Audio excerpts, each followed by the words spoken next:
Ladies and gents, boys and girls, welcome. Monday, October the 23rd, 2023. Hope you're doing well. Chris Phillips here, your host of the Daily Crow of the Spurs Up Show. Appreciate each and every single one of you tuning in. I see Xavier, Bruce, Travi, Panic Ritter as well. What's going on, guys? Also, those in the Big Cock Club Discord, head over to the TDC Questions channel. The TDC Questions channel.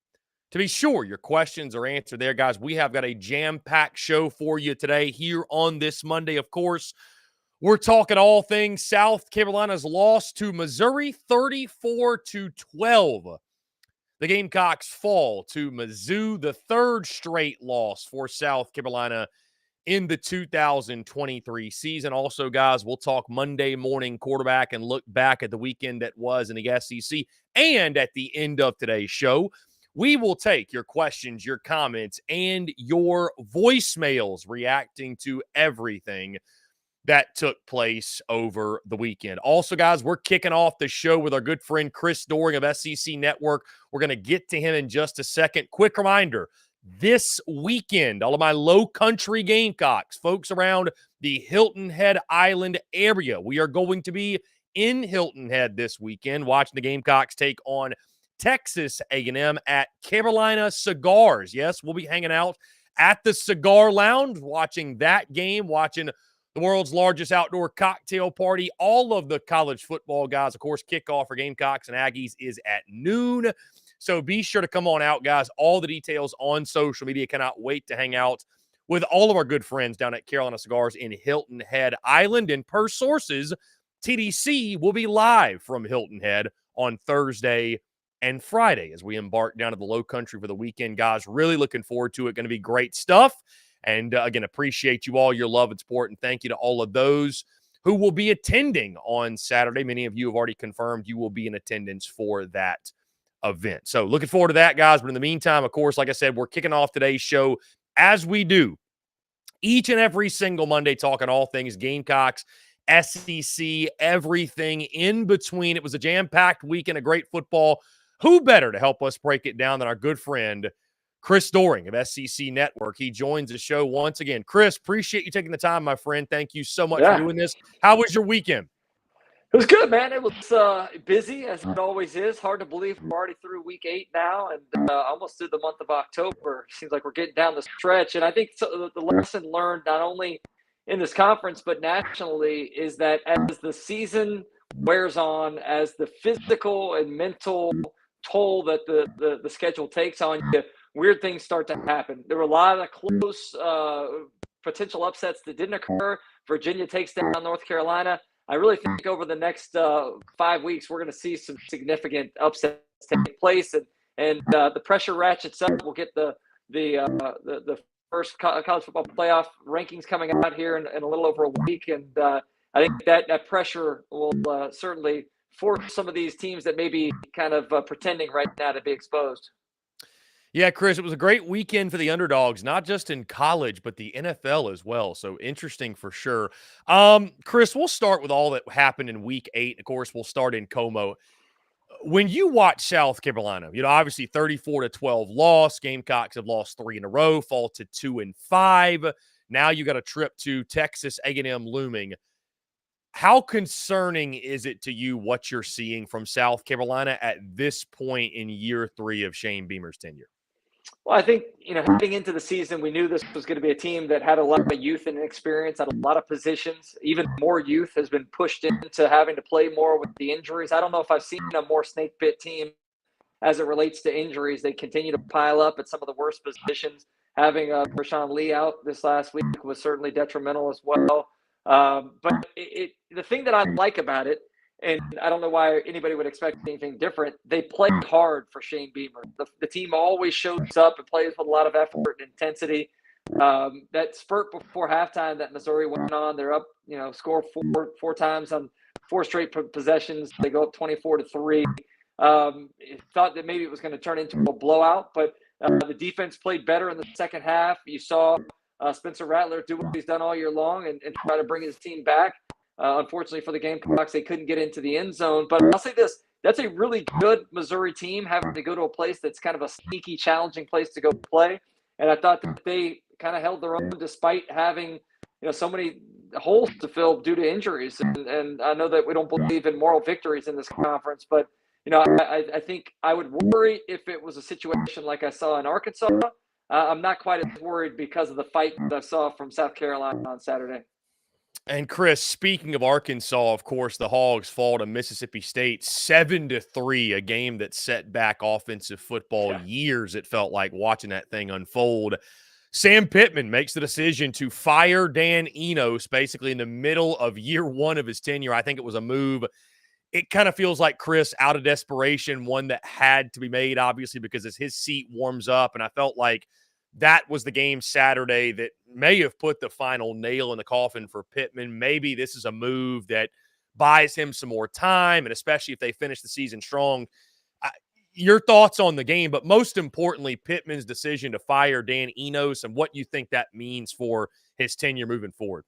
Let's go back to not the decision to fire him, but the decision to hire him in the offseason. After Kendall Briles leaves, it seemed like an odd kind of choice. I know that Dan Enos had a history at Arkansas, had been with Sam Pittman before, but this offensive depth chart was built to play in a much different style. I feel bad for KJ Jefferson, honestly. I mean, the offensive line is not very good. They haven't been able to run the football all year long. They can't protect him. The receivers don't get open, so he's out there on his own trying to make things happen. And the offense has no identity whatsoever. They don't do anything creative to try to move him around and not let him just being a sitting duck there in the pocket. They don't run him, which I think is one of his better strengths that you could certainly utilize. And the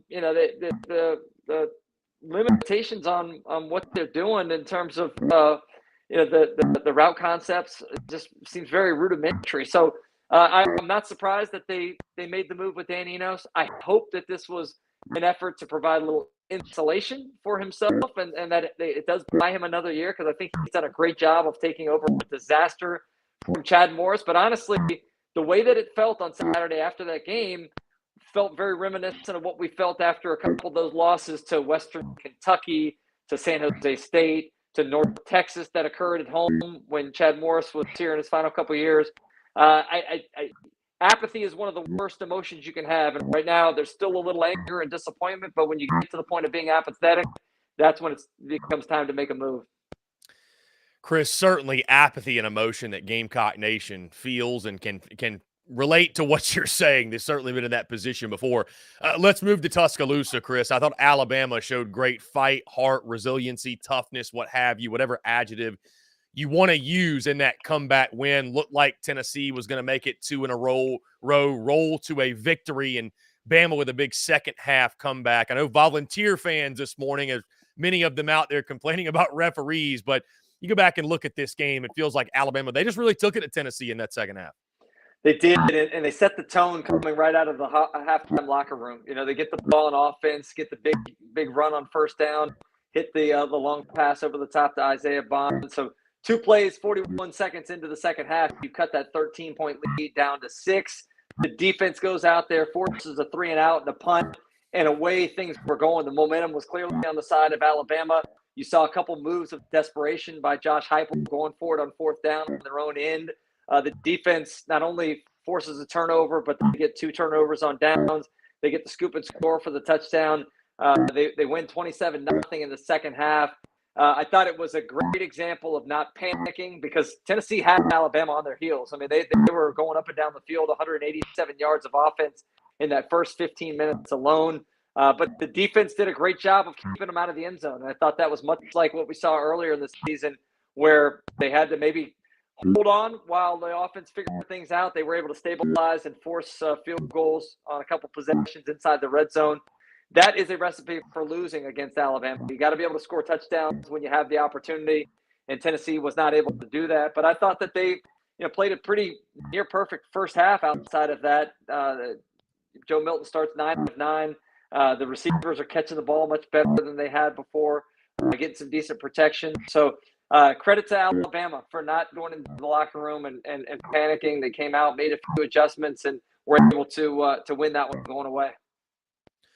Now, Chris, to the Plains, we talked about this one last week, that it's always tough to go into Jordan-Hare and play well and win. Ole Miss able to do that. Final score of 28-21. What did you see from this ball game? Quinshon Judkins has a big night, 124 yards rushing, 202 yards passing for Jackson Dart. He was pretty efficient outside of the one interception. And, for Auburn, obviously, it's just continuing to try to find as much as you can out of the quarterback position. But yeah, what did you see specifically? And there's no such thing as a bad win on the road in the SEC, especially when it comes under the lights at Jordan-Hare. Yeah, going to Jordan-Hare is one of the toughest places you have to play in the conference. Ask Georgia that. They struggled there a couple of weeks ago. This was going to be a huge test for them, not only because of that environment, but because of the health of Jackson Dart, the health of Trey Harris. Those guys looked like they were back to full strength. It was 14-14 at halftime, and the Rebels did what they've done all year long, and that's come out and play a great second half. They've a team that's trying to ascend to kind of the next level in the SEC. And I think this was a huge confidence builder for them, not only to show that they could go on the road and win, but show that maybe when you're not playing your best, you can find a way to get a victory, which they were able to do. Jackson Dart still continues to be a great dual threat quarterback. When he's healthy, he certainly puts the pressure on you with his running ability. But I do think that this is a team that's not being talked about enough. And I love the fact that we're heading into the final week of October, and we got 3 teams in the West that are still alive and 3 teams in the East that are still alive. This could be chaotic as we go through the last month of the season. Chris, as we look at Week 9 upcoming this weekend, of course, the world's largest outdoor cocktail party, which, yes, that's what I still call it, Chris, and I will forever and ever call it that. That is a game, Chris, admittedly, that is actually on my bucket list. Like, I'm eventually going to find myself in Jacksonville, Florida for Florida and Georgia. And you played in this ball game. Did you play in it when it was in Jacksonville? Because I know it was back and forth. Yeah, so just to give the full history, man, I grew up a lifelong Gator fan. Both my parents graduated from the University of Florida. My father was a professor at the College of Pharmacy there. So we went to all the home games, but I always wanted to go to Jacksonville to watch the Florida-Georgia game. My parents would never take me because every year it was disappointment, whether it was Buck Belue to Lindsey Scott in the final seconds or Herschel Walker running up and down the field 44-0. Georgia found many ways to torture us Gator fans. So my first experience going was actually selling programs to get into the stadium, and had a chance to be there for a big Florida win there in the later 80s. But I was always intrigued with what this game meant, how special it was. There's a Hall of Fame devoted just to this ball game, and I think that speaks to the tradition. I think it speaks to the importance of the game. I, for one, believe that this game should always be played in Jacksonville. I did experience it as a home and home. You may remember when they were tearing down the Gator Bowl to build the Jaguar Stadium. We played it in Gainesville in '94 and played it in Athens in '95. So I experienced playing in all 3 venues, and I can tell you from firsthand experience, while it was a novel thing to get a chance to be a part of, playing home and home with Georgia, it's so much better there. The 50-50 orange and blue, red and black, the number of tailgaters that come out just to be a part of the atmosphere, driving over the bridge as we're coming from the TPC Sawgrass Hotel we stay in, and seeing just the visuals was always one of my favorite things to do. And it's in a world that tradition is going away, particularly here in our conference, it's one that we need to hold on to. So I'm excited about the fact that we get a chance to go back over to Jacksonville this week. Yeah, Chris, I don't think too many Gator fans, though, will complain about the home and home you guys had back in 94, 95, especially 95. And I think it was Steve Spurrier. He knew going in that 50 had never been dropped at Sanford. And, of course, you guys go and do the deed in Athens, which I know Gator fans still probably look back to this day with a smile on their face. But, yeah, the question I was going to get to, Chris, is just I like, for somebody who's never been, can you describe the electricity of that environment? I've heard from many people about, the weekend starts, people go down to St. Simon's and party and then go up to Jacksonville or what have you. And I mean, it's one of those, again, for me as a college football fan, it's certainly on my bucket list because I've heard so many great things of just the passion, the energy, and electricity. And oh, by the way, it is a heated rivalry. There's no love lost between these 2 teams. Yeah, it's interesting, too, the streaks that the rivalry has gone in. The 80s largely dominated by the Bulldogs. The 90s, we dominated it. So it's right now seems to be on the the path of the Georgia dominance here with the teams that they've had, the wins that they've had against us over there. But I do think that the electricity you talked about, it's a unique environment because there's never a quiet moment where, you play a home game when something good happens for the opposing team, it's very quiet. There, half the stadium's always cheering, whether it's a good play by Florida or a good play for Georgia. Somebody's happy about what's taking place. So you talk about Kirby Smart has lobbied for this game to go back to being a home and home or going to a home and home. But the Georgia fans, they all make it a point of travel to get down there to the north or to the South Georgia islands, as you talked about. The students don't have school on Friday, so they can all get down there. It just is one of the great traditions, and it's one that even if you don't have tickets, just getting to Jacksonville and feeling that electricity starting on about over at the RV park, they start showing up probably tomorrow morning, and again, that's one of the great traditions as well. So sticking with that, Chris, when you look at this year's chapter of the world's largest outdoor cocktail party, the Florida Gators, this game's a little bit more intriguing than I think we thought it was going to be a couple of weeks ago. Obviously, Florida, Chris, coming in off the bye, both teams are, but Florida coming off that big win over South Carolina, starting to build some momentum, some confidence, especially on the offensive side of the football. Georgia without Brock Bowers. How do you see this one shaking out? How much of a chance do you give Florida to pull the upset over the number one ranked Dogs? Yeah, I give them a better chance now without Brock Bowers than I probably would have a week ago. The other thing that has me feeling a little optimistic about Florida's chances is the emergence of the deep vertical passing game. That was not something that was a part of the offense much last year or even in the first month and a half of the season this year. But they found the ability to push the ball down the field. Ricky Pearsall is a tremendous weapon, but I think you see Trey Harris, the freshman, come in and do some great things. Khalil Jackson, the former walk-on from Gainesville, who has become a starter for the Gators, has done a nice job. There's a lot of weapons that I think the quarterback has at his disposal that Anthony Richardson didn't have at his last year. So I think they're figuring themselves out. The key to me will the offensive line be able to block up front, to protect long enough to get some shots down the field? Can they be able to move guys off the line of scrimmage? They haven't been as dominant up front running the football as they were last year.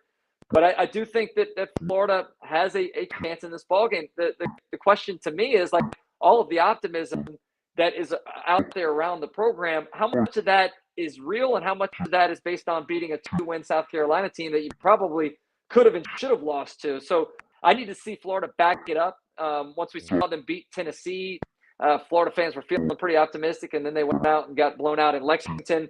How much of the goodwill goes away from the South Carolina win if you go out there and you're not competitive with the Georgia on Saturday? I think that's something I need to see a little more consistency from Florida before I truly believe it. Now, Chris, to College Station we go. South Carolina taking on the Texas A&M Aggies in a venue in which the Gamecocks, Chris, have never won before. Of course, you might recall last year South Carolina snapping that 7-game losing streak. They had never beaten the Aggies before last year. Gamecocks opened as a 2-touchdown underdog. This is a team, again, lost 3 in a row, looking for something to feel good about. Texas A&M, of course, they've had their own struggles, but coming off the bye week. And, you look at this game, Chris, the number one thing that jumps out are two things, my greatest concerns. Number one, South Carolina has a plethora of injuries, and they're flat out just not very good on the offensive line specifically. And while Texas A&M is wildly inconsistent, and Chris, I don't trust Texas A&M for anything, they're elite in the trenches, especially that defensive front. And also, Chris, you look at the road splits, home and road for Spencer Rattler. And granted, give credit to the competition he's faced, but he's just been a completely different quarterback away from Williams-Brice Stadium. So when you look at this game, I don't know where to find the hope and optimism for South Carolina, admittedly, because, again, as porous as Texas A&M has been, and weird things happen in 11 a.m. local kickoff times, right, Chris? We know that, but it feels like this is a game that I think looks much, much, much more difficult for South Carolina now than it did over the summer because of some of their deficiencies and the injuries they're facing going into this one. Yeah, unfortunately, I can't give you or the Gamecock fan base a whole lot of hope or inspiration right now because styles make fights. And right now what I see is an injured, tired-looking South Carolina team versus a Texas A&M team coming off of a bye. I know they played a physical game last time out against Tennessee, but hopefully for their perspective, you can put that behind you and try to get a little healthy and rested during the bye week. I also think the matchups that you talked about on the lines of scrimmage is not favorable at all for South Carolina. I just don't see how they're going to be able to protect against what I think is one of the best front sevens in the conference. Spencer Rattler's in for another long night of getting hit. I don't really believe that they can line up and run the football. On the other side, the Texas A&M offensive line was taken advantage of by Tennessee, but I don't see South Carolina having the same sort of construction of talent on that front seven that Tennessee does. So I don't know that they're going to be able to pressure Max Johnson the same way. If they can, maybe that's their best opportunity to hit him and force him into some bad throws. But right now, it just seems like a very poor matchup for where South Carolina is in their season. Chris, to Lexington, Kentucky, and this is a game I think really interesting between the Wildcats and Tennessee. I feel like Kentucky's been one of the most disappointing teams in regards to preseason expectation, preseason hype, what we thought they were going to be, or at least how they were going to look and what they are at this current juncture. I feel like this is a game for Kentucky that if you're going to put it all together, if you're going to look how most folks expected, this is the ball game, right? Because you got a Tennessee team coming off that loss to Bama, a high-quality football team, no doubt, but I think a beatable football team, night game at Kroger Field. What are you expecting from this one, and what are you most looking forward to from this matchup between the Wildcats and Vols? Yeah, I hope Kentucky was able to find a way to get back on track during the bye week. A lot of hope for the Wildcats. I've been a promoter of that program for a long time. They go out there, they're not competitive against Georgia, and then look completely lost the final three quarters of the game against Missouri at home, nonetheless. So they've got to find a way to bounce back. Tennessee is a very physical team on both lines of scrimmage. When they get it going, they're as good as anybody in this league. They showed that in the first 30 minutes of the game in Tuscaloosa on Saturday. The question is, like you said, what is the mindset? Where are they in terms of being able to put the Alabama game behind them? And can they continue to have some success throwing the football like they did in that first quarter? I mentioned Joe Milton's start, 9 of 9. He seemed like he was confident throwing the football. The receivers were catching it. When they have a little bit of the complement of the downfield passing game, it makes that run offense even more difficult to defend. And so I do think that I would probably lean Tennessee at this point, but you go and look at the schedule so far. They didn't play very well against Florida in Gainesville in the first half of that ball game before getting back on track. They played well in the first half, but didn't play well in the second half. I haven't seen Tennessee put a 4-quarter game together yet. So if you're Kentucky, maybe you're feeling pretty good about that. And if you can get your offensive identity back to be able to throw the football, which we thought they were going to do with that great group of receivers and a quarterback coming over from NC State through the portal that had a lot of success there previously in Raleigh. You figure that piece out, maybe they can pull off the upset at home. Now, Chris, the best of the rest in the SEC slate: Auburn, Mississippi State at 3:30, the SEC Network game, and then Ole Miss and Vandy, the other SEC Network game, primetime, 7:30 kick. Anything from those two games stand out to you? It feels like kind of two pillow fights, admittedly, although Ole Miss is, astonishingly enough, had some trouble with Vandy over the years. But anything jump out to you from those two games specifically? I wouldn't say anything specifically. I look at Ole Miss's schedule, and I think it sets up really nicely for them. They get the game against Vandy coming up. I believe they have another home game after that, and then they have to go to Athens. But this is a team, I think at worst, we end up seeing sitting at 10-2 at the end of the year. And I think that's a pretty good year for Lane Kiffin, given all of the turnover on the roster from last year to this year. So things headed in the right direction. And who knows if LSU can go out there and find a way to beat Alabama in 2 weeks and you figure out a way to upset Georgia at home, you may be talking about your first SEC championship appearance in the last year of divisions. They could actually win the West. Chris, last thing before I get you out of here, and again, I appreciate you being gracious with your time. This is something I've been posing, a question I've been posing to a couple of different people, but it's just something that's interesting to me because What this season has taught me, Chris, following South Carolina, following other schools, but obviously being connected to the Gamecocks. And, over the offseason, Shane Beamer was a guy who I would have labeled as untouchable, like really, truly because of the goodwill he had built up, the finish of the 2022 season, recruiting momentum, etc. Right? I would have labeled him as such. And now you hit the halfway point of the third year of his tenure, and you've actually got South Carolina fans that have become so restless. They're questioning the future of his tenure in Columbia. We're seeing it also at Arkansas with Sam Pittman, Chris. I think those two programs are actually really similar. Sam Pittman and Shane Beamer similar to their respective schools, where they're like, we got our guy. He embodies our culture. He embodies our program.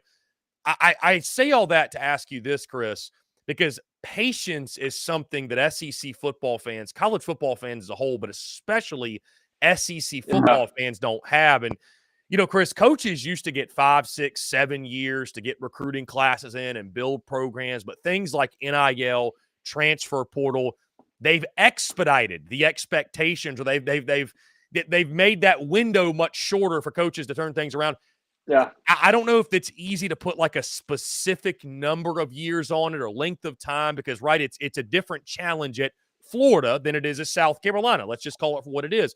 But how long do you feel like coaches should be awarded? Because it's such a win now culture where it's like, not what have you done for me lately, literally what have you done for me in the last game, right? And if you're not winning, I think what we're seeing, you can have the best culture, you can be the funniest coach, like all that stuff doesn't matter. Wins and losses, that's literally all that matters. I mean, your thoughts on the increased pressures that I think head coaches are getting so early in their tenure? Yeah, it is an interesting change in the way that the transfer portal and the way that NIL has maybe created an unrealistic expectation of what roster construction can do in just a matter of a year. I'm a big fan of Sam Pittman's. I'm a big fan of Shane Beamer's. I think Shane Beamer in each of his first couple seasons in Columbia exceeded what my expectations were for them, what most of the fans' expectations probably were. And we knew coming into the season, with all the youth that they were going to be forced into playing, that there were going to be some growing pains. It was a tough schedule that they've had to play.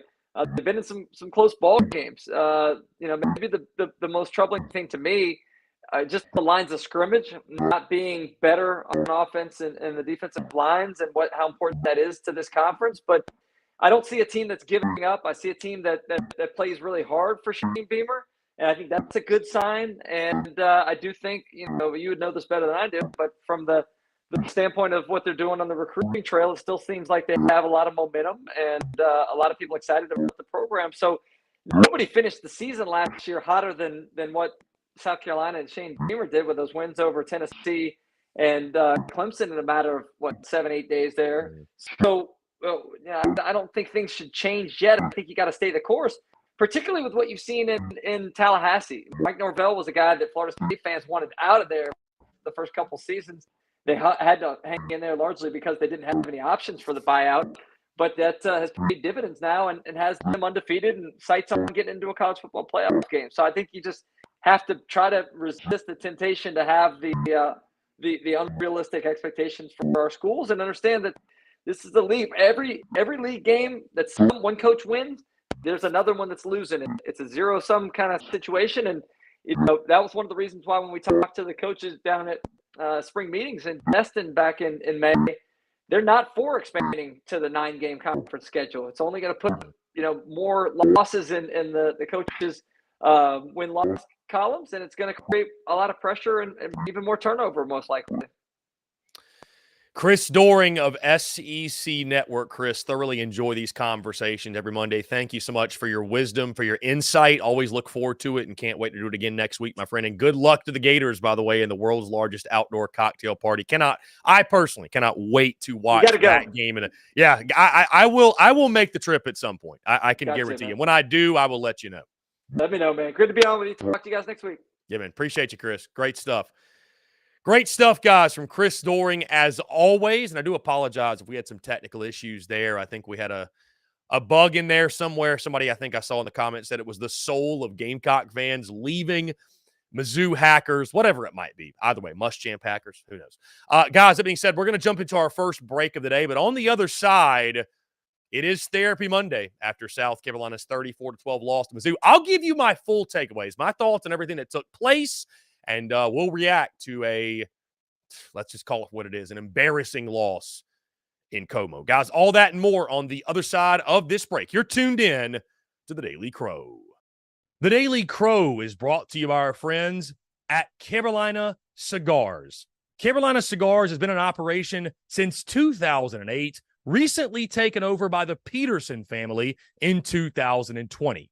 Whether you're new to the cigar scene or whether you've been enjoying cigars your entire life, Carolina Cigars has the expertise and knowledge to make your visit to their shop enjoyable. Stop by for a fine cigar and experience their classic cigar lounge, where people come together, share conversations, and become friends. So if you're into cigars and you're on Hilton Head Island, you really do need to go by and see them. They offer same-day shipping nationwide, free delivery island-wide for weddings and all special occasions. They're also proud to offer premium cigars at 9 outside humidor locations around Hilton Head Island, and they have special events throughout the year as well.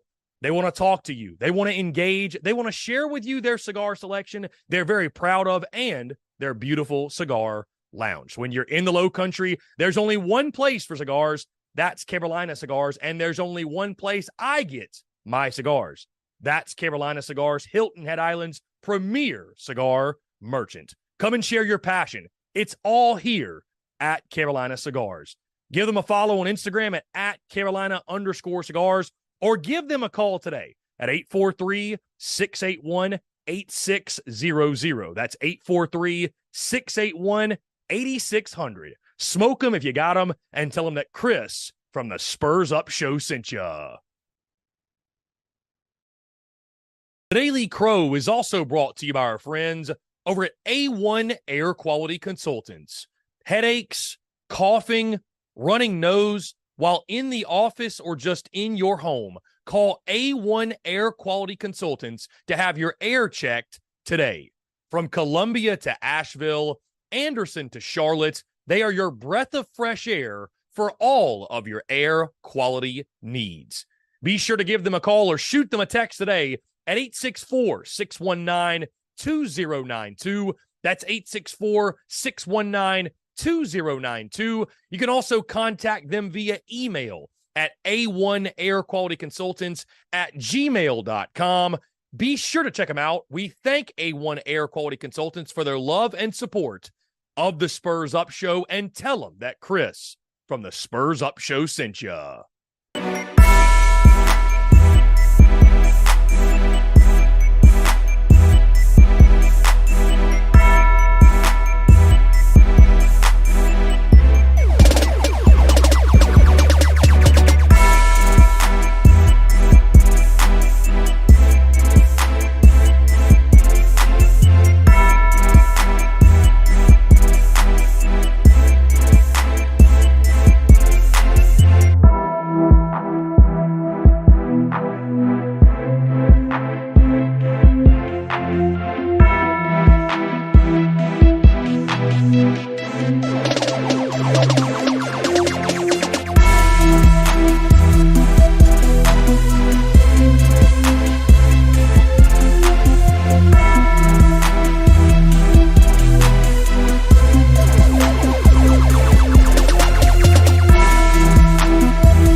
That's your Dougie, ho.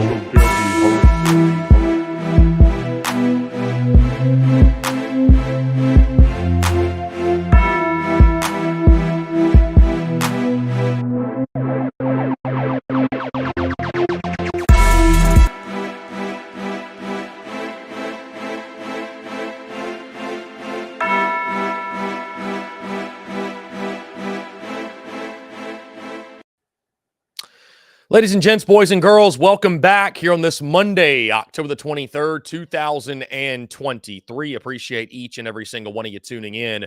Let me first say thank you so much again to Chris Doering of SEC Network. It's always a pleasure to chat with him and get his full thoughts, commentary, opinions, and all things Gamecocks and SEC football. Really do enjoy the weekly conversations with Chris Doering. Again, guys, thank you all so much for tuning in. Those of you who are tuning in who may not be subscribed on our YouTube page, be sure to hit that subscribe button on YouTube, hit that bell icon so you get notifications when we go live and we drop new video content as well. Also, guys, let me update you really quickly because this was something I was talking about late last week about potential changes to TDC, potential changes to the time that we air the Daily Crow. You don't have to worry about that. TDC will air noon to 2 at minimum through the end of the college football season. So, I felt like there are some advantages to going earlier, just switching up the time, or, we could bring a fresh new look to TDC. But I hate to make a change like that mid-season because obviously you guys count on this show being live noon to 2. So, did not want to throw that wrinkle in quite yet. So, again, bottom line is this. You don't have to worry. Noon to 2 is when we'll be live each and every single day, giving you guys the best Gamecocks content on the internet. And of course, guys, taking your questions, your comments, your voicemails at the end of every show, which we will do that today in our daily mailbag. But in the meantime, guys, it is Therapy Monday. South Carolina falls to the Missouri Tigers for the 5th straight year, this time by a final score of 34-12.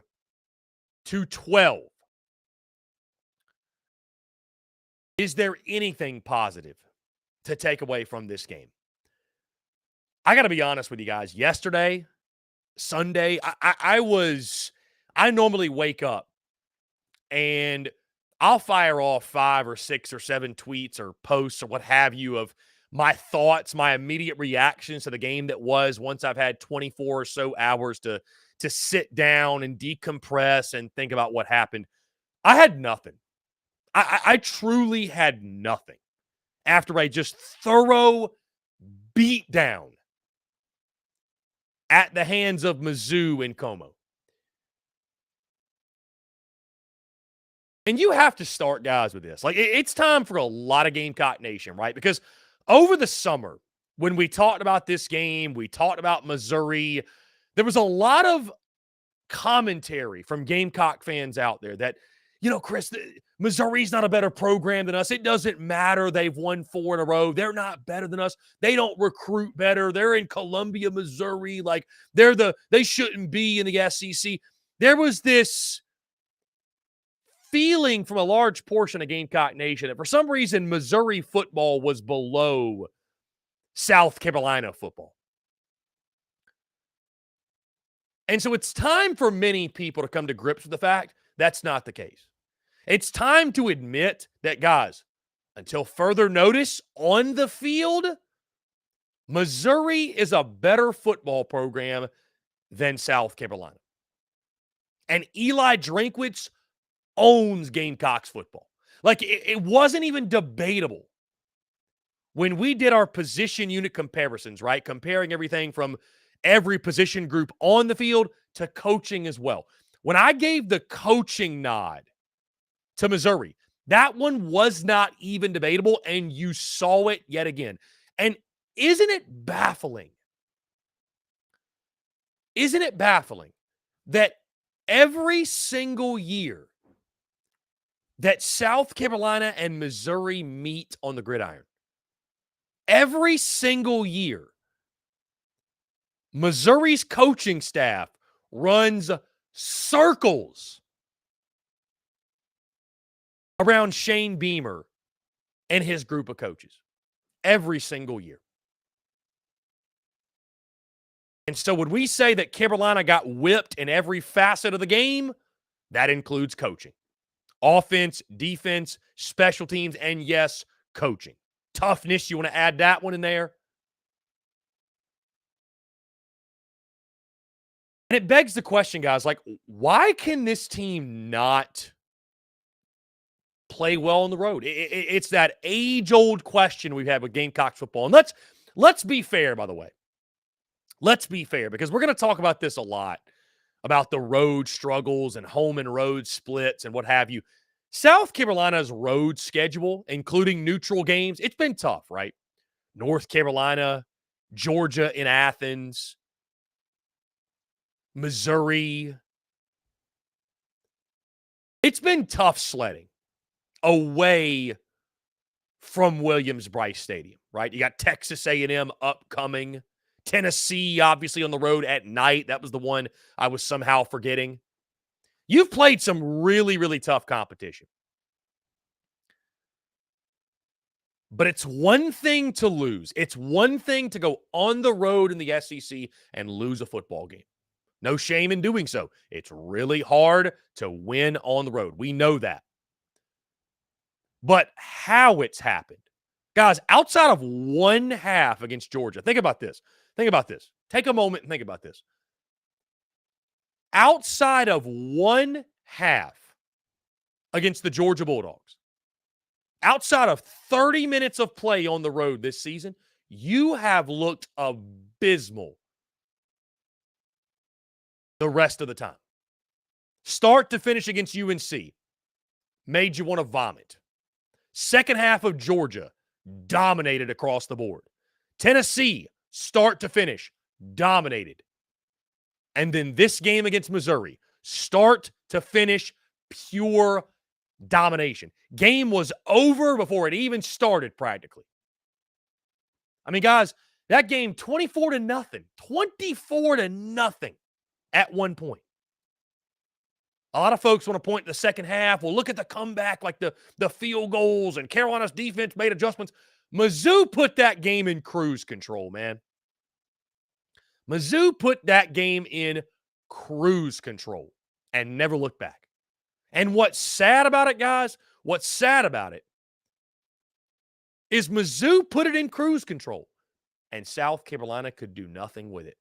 Missouri did everything they could in the second half to let South Carolina back in the football game, and the Gamecocks couldn't take advantage. When it was right there for the taking, couldn't take advantage of it. A better program, a better team with better coaches whooped your ass. There's no other way around it. That's the fact of the matter. That's the reality in the middle of year 3 of Shane Beamer. Missouri is a better program than South Carolina.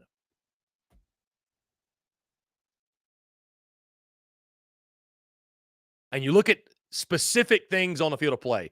You start offensively, guys. The offensive line. The offensive line. My, oh my, the offensive line. You know, it was a game in which you knew Missouri defensively was really salty. They had been good this year. Not great, but good. Every single game, it seemed they had progressively gotten better, but it looked like there was some opportunity, right? The Gamecocks offense has been so Jekyll and Hyde this season, especially between home and road, right? Again, the splits are worrisome, to say the least. But every time South Carolina's got an opportunity to do something, every time there's a drive going, every time South Carolina comes into a game and feels like they have a chance, the offensive line finds a way to blow it. 6 more sacks in this football game. This begs the question, guys, and I'm being serious asking this. Is this the worst offensive line in South Carolina football history? Maybe the 1999 offensive line was worse, the one that practically got Phil Petty destroyed all season long. But this is one of the worst offensive lines in school history, if not the worst. I mean, it is just on a weekly basis a free-for-all.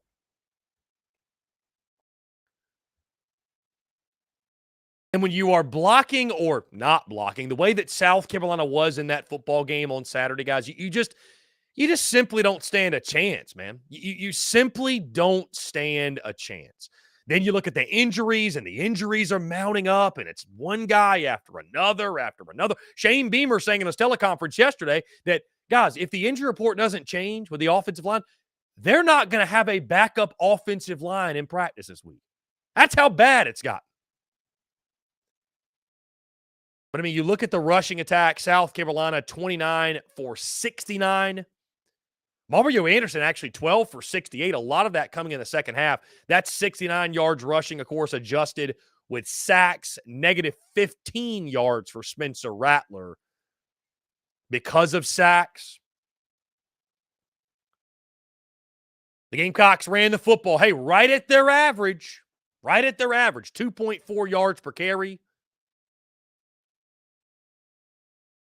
And because of the offensive line's performance, Spencer Rattler, his numbers suffer.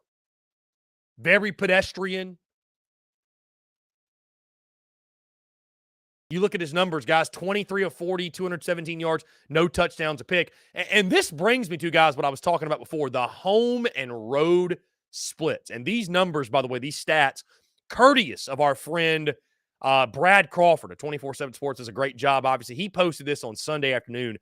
The home and road splits, they are disturbing, guys. The good news to the Gamecocks is this. This upcoming weekend, it's your last road game of the year. Thank the Lord.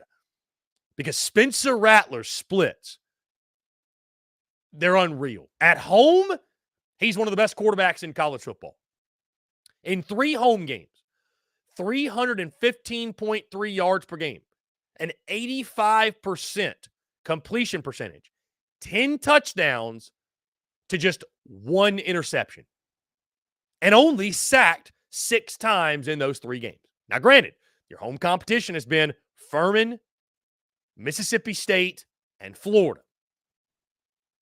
Now, in the road contest this season, this includes a North Carolina game, a game away from Willie B, road and or neutral games, road and neutral games. 4 games South Carolina has played away from Williams-Brice Stadium. In those 4 games, Spencer Rattler's averaging 248.7 yards per game, 63.4% completion percentage, 1 touchdown, 4 picks, and he's been sacked a grand total of 24 times. 24 times, guys. I mean, that's laughable. That's insane. Road Rattler. And I don't know what changes, guys. I know the competition has been stiffer on the road, but I mean, Missouri's a really good football team. Don't get it twisted. But I mean, it's just those numbers are disturbing. Those numbers are disturbing, to say the least. Especially when you factor in that South Carolina has another road contest upcoming this weekend. Now, I asked the question at the top of the show, the top of the segment, are there any positives to take away? There is a positive, believe it or not. There's a positive that came from this game on Saturday. And that is Nicholas Harbor. Isn't it funny how every time Nicholas Harbor's gotten an opportunity this season, he's made big plays? Now, I understand, guys. You go back and watch the film, go watch this game. There are a lot of times where Nicholas Harbor, he don't even know where to line up, right? He doesn't know what he's doing, okay? And that I understand. I understand why Nicholas Harbor isn't getting more playing time when he doesn't even know where to line up on the field. I get that.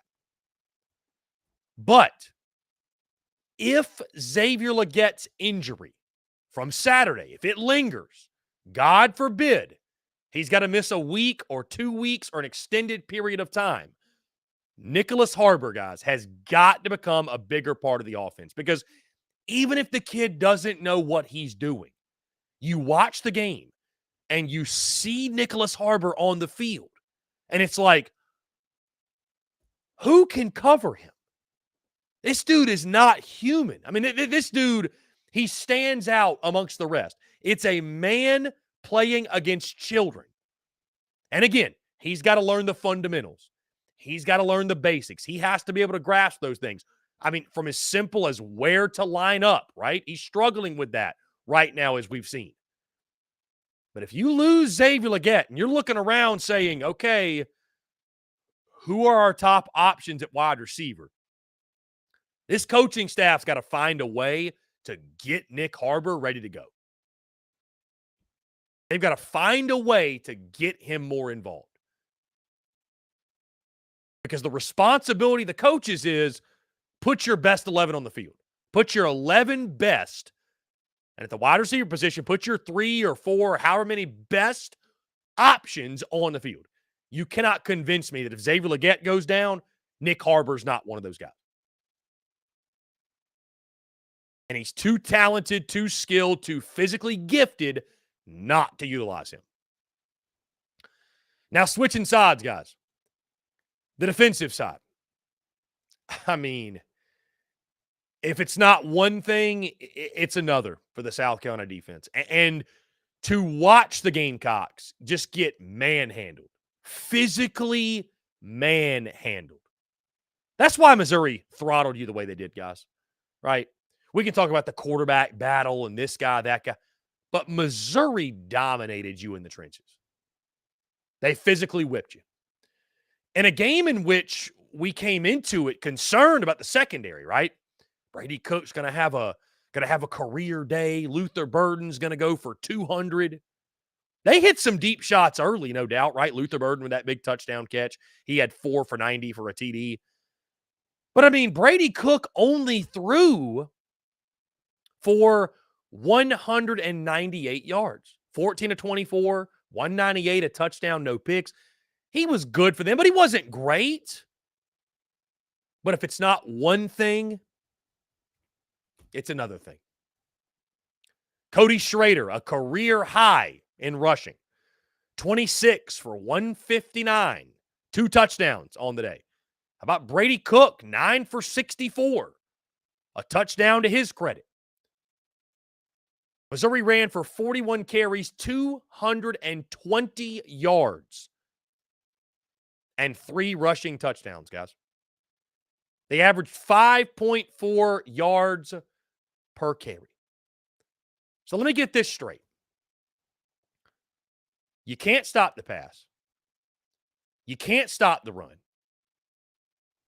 You're fragile. You're weak. You get dominated. You're not physically imposing. What chance does South Carolina have, guys? Like what chance? I know many folks are looking at the last 4 games all at home. Gamecocks are going to win all 4, go bowling. What chance do the Gamecocks have at doing that with this defense? A defense that, when it sells out to stop the pass, it can't stop the run. When it sells out to stop the run, it can't stop the pass. I mean, what chance do you have, man? And we just saw another head coach in Sam Pittman. Credit Sam Pittman, by the way, for having the stones, having the kahunas to look at his football team, look at his coordinators, look at his coaches, and say, I identify this coordinator as a deficiency. I am cutting him out of our football team, cutting him out of the football program. He's got a buyout. Who gives a damn? His buyout's a lot cheaper than mine. Let me go ahead and cut this off while I have the chance. Bravo to Sam Pittman. Bravo. I just wish Shane Beamer would follow suit. I wish Shane Beamer would say, you know what? We got a shot to salvage this season and go to a bowl game, but we sure as shit ain't going to do it with this defense. We sure as hell ain't going to do it with Clayton White calling the shots. All we're going to do is get more of the same. I applaud Sam Pittman. Is Shane Beamer willing to change anything? Make an adjustment? And don't give me the, Well, Chris, the defense made adjustments and played a lot better in the second half. Bro, it was 24-3. The game was over. Missouri put that thing in cruise control and said, all right, Carolina, go ahead. Best of luck. They put that thing in cruise control, man. That ball game was over at halftime.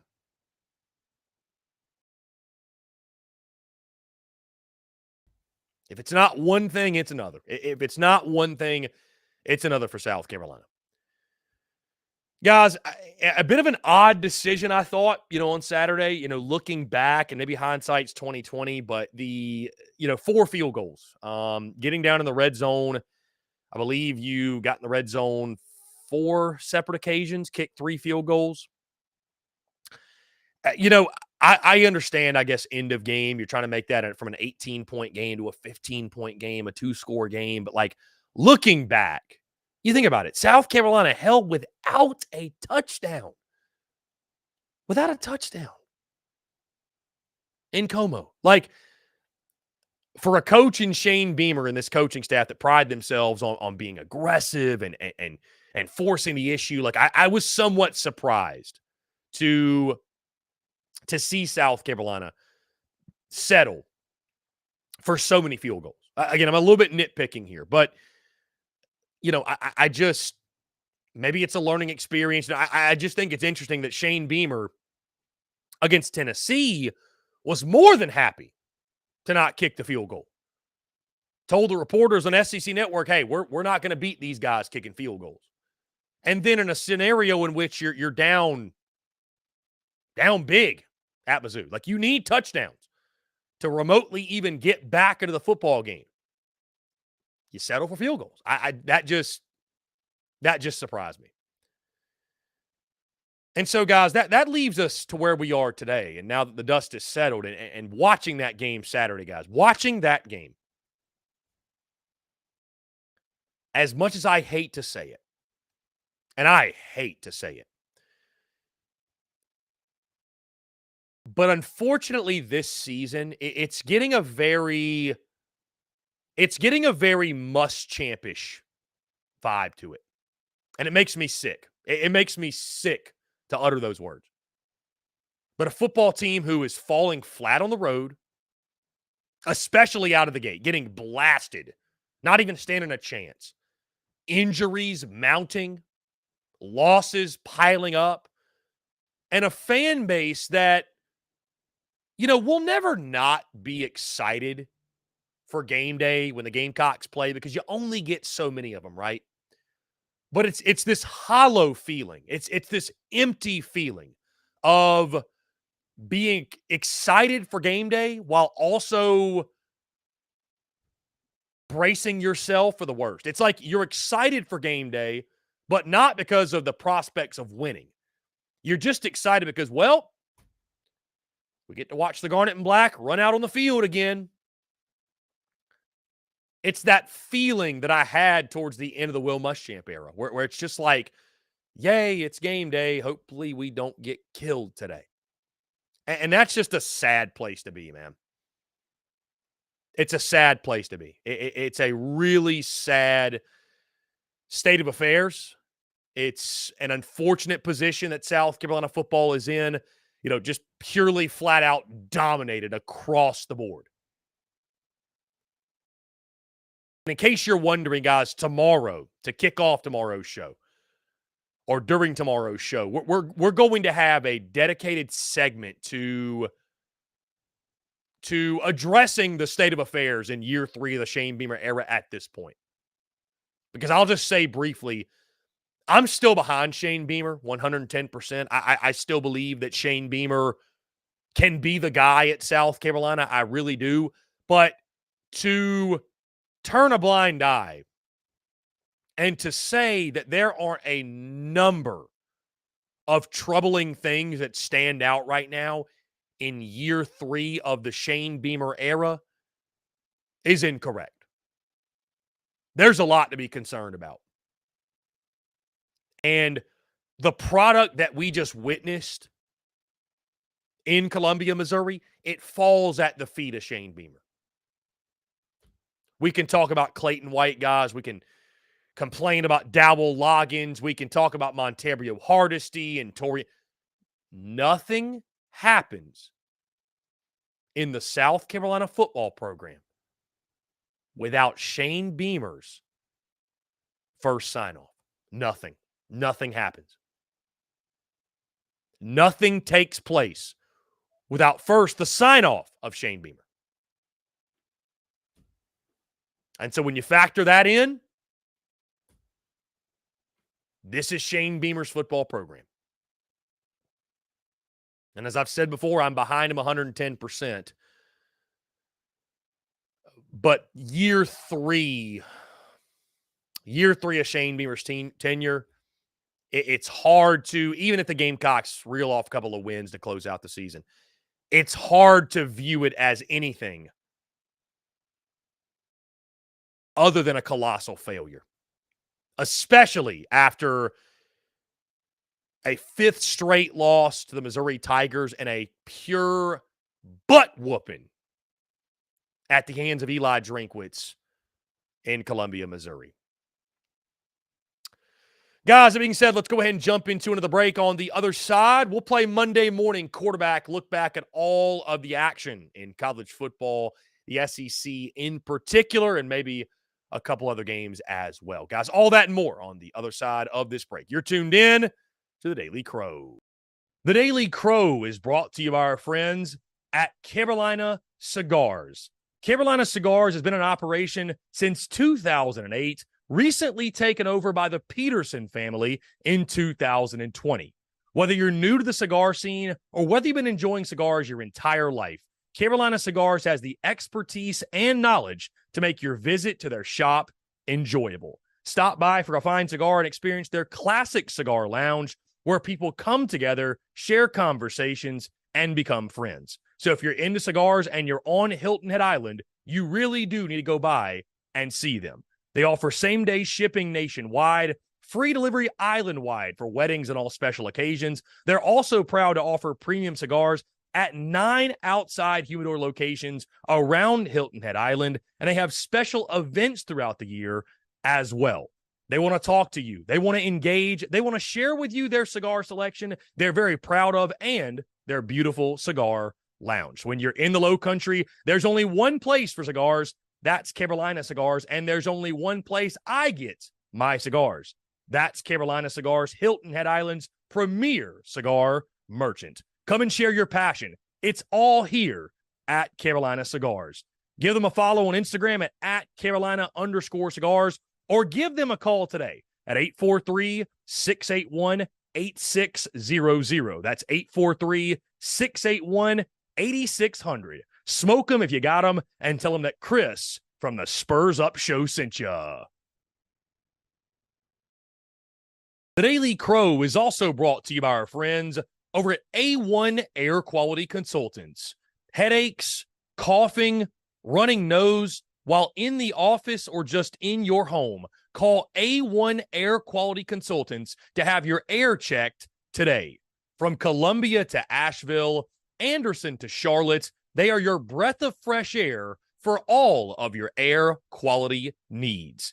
Be sure to give them a call or shoot them a text today at 864-619-2092. That's 864-619-2092. You can also contact them via email at a1airqualityconsultants@gmail.com. Be sure to check them out. We thank A1 Air Quality Consultants for their love and support of the Spurs Up Show, and tell them that Chris from the Spurs Up Show sent ya.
Muscle Dougie Ho.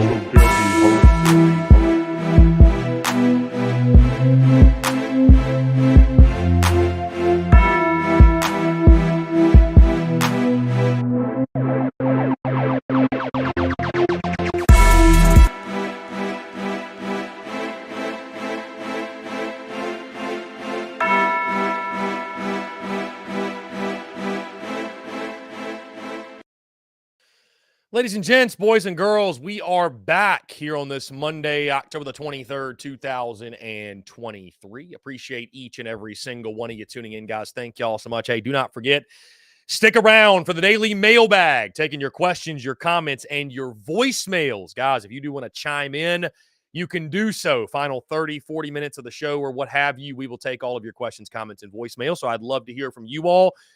Your thoughts as we continue to react to week 8 of the college football season, including South Carolina's 34-12 loss to the Missouri Tigers. Guys, on that note, looking ahead, kickoff times have officially been announced for week 10 of the college football season. Gamecocks will take on Jacksonville State, a noon kick on ESPNU. So, I mean, is it really all that surprising, guys? When you suck, you get noon kickoffs. I don't know what else to tell you. When you suck, you get a noon kickoff. So, South Carolina, Jacksonville State at Williams-Brice Stadium, a noon kick on ESPN. You couldn't even get on SEC Network. ESPNU. Gamecocks and Gamecocks. The Battle of the Gamecocks will take place on ESPNU, a noon kickoff. So there you go. Make your plans accordingly. Guys, that being said, we're playing a game I like to call Monday Morning Quarterback as we look back on the weekend that was in the SEC and college football as a whole. And we start, guys, not even in the SEC.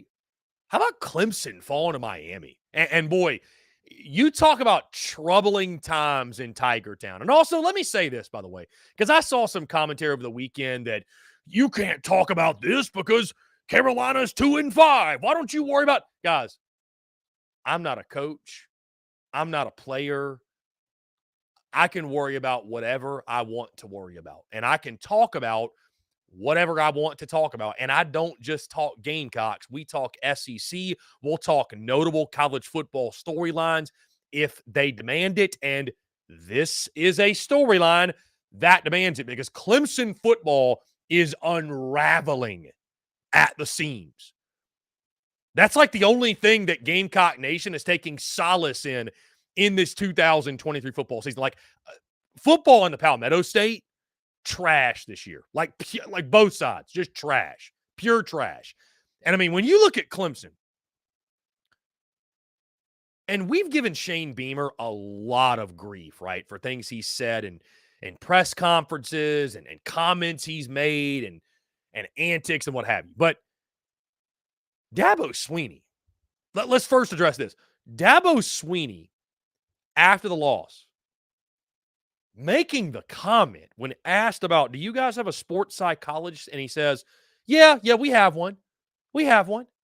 He's probably on suicide watch right now. In the year of our Lord 2023, my friend. And he said on his teleconference last night that it was a poor attempt at humor. It was a poor attempt at a joke. My friend, it is 2023. You cannot joke about mental health. You cannot joke about things like that. It's at times I feel like Shane Beamer and Dabo Swinney are like secretly texting each other in a contest of like, hey, who can say the more ridiculous thing this week? Like, truly, that's the way it looks. Then you got Cade Klubnik going on record after the game saying that, you know, the play that was called in overtime, it was a straight handoff, but I just kept it anyways. How is that guy your starting quarterback? How? How is that guy taking the field in the next game as your starting quarterback when you got an OC in Garrett Riley, you're paying, what, over $1 million? He calls a play. and the quarterback doesn't run it, just refuses to run it. Certainly no one here is shedding tears over what Clemson football has become and what it's becoming this season. But I mean, it's fascinating looking too far ahead, about a month from now, right? It'll be game week. And we'll be talking about Carolina, Clemson, the rivalry, what happened. Like, it is going to be it's going to be such a fascinating South Carolina Clemson game. Like, it's going to have the feeling and the vibe of the South Carolina Clemson rivalry, like when I first became a fan back in end of 2002, beginning of 2003, where it's like neither team is good enough to make a national difference. And so it's a pair of like mediocre, middle of the pack, 5 or 6 win teams battling to go to a bowl game. Like that's what it's going to come down to. So the drop off for Clemson, I mean, number one, it's beautiful to see, right? But it's almost hard to fathom. It's hard to fathom how far Clemson football has fallen. And then the comments from Dabo, I mean, just if having no feel was a person, it would be Dabo Swinney. Just no feel whatsoever. And like I said, it feels as if at this point, Dabo Swinney and Shane Beamer are in cahoots, and they've got a bet going on. Like, okay, who can garner more national media attention this week for saying something outrageous? I mean, it's the only way I can explain it.